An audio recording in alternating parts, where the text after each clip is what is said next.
Put it in a piece. The trans business across Europe is astonishing. I had a paper some months back where I looked at some of the royal families of Europe going back over the last 100 years. Yes.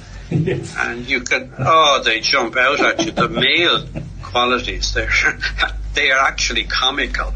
I mean, isn't that, but it's amazing, isn't it? I mean, the royal families of Europe are full of, trannies, basically. Trans people, transsexual. I mean, that's kind of mind-blowing, right? Really? It is. Now, you could imagine that would have been feasible in the old days, before the use of photographs and video and all of that, where the people wouldn't get to see them very often. And when they did, they wouldn't get much chance to study them. Yeah. And when the camera became available and video and film footage became available, we had a brief window where we could see them in the raw, if you like. But in the last 20, 30, 40 years, they appear to have greatly improved the quality, so that they're much more convincing transgenders now. Yeah. And of course, they carry out more surgery on them now. I would recommend, if you're interested, to go out and check some of the junior members of the British royal family. Oh, yeah. The ones who are around 5, 6, 7, 8. They are just like little boys, Yeah. But by the time they're 13, 14, 15, between the chemicals and the hormones, the surgery and so on, they will be more convincing females than they are at the moment. Yeah, it's just such a strange thing to do. For just normal people like us, we just think, why would anybody want to change their gender or pull out, try to do this deception? And now, do you think it's something they have to do to please their gods, right? Their master? I think it is. I think it's part of this cult, club, society.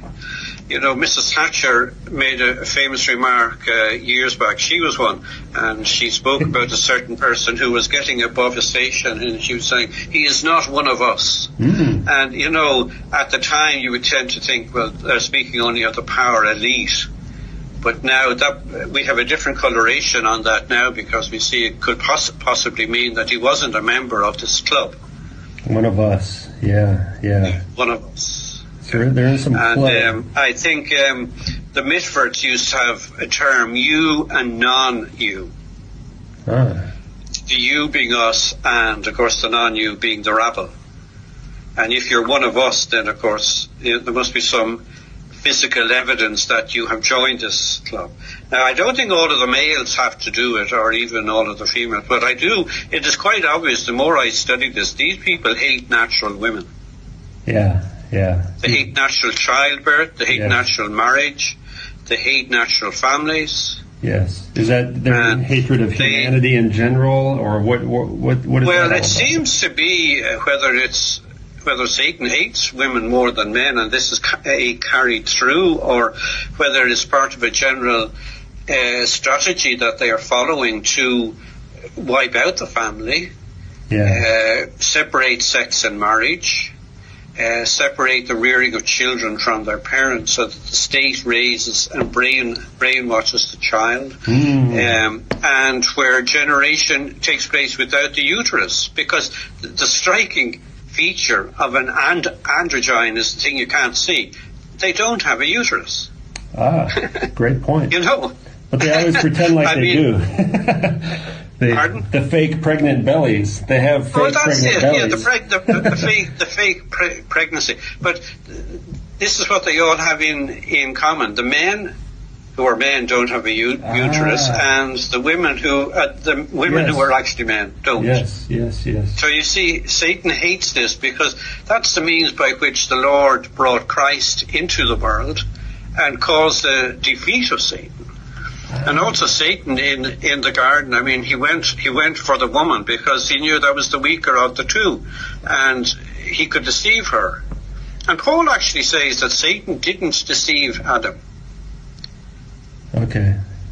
Adam rebelled. You see, Adam had this amazingly beautiful partner.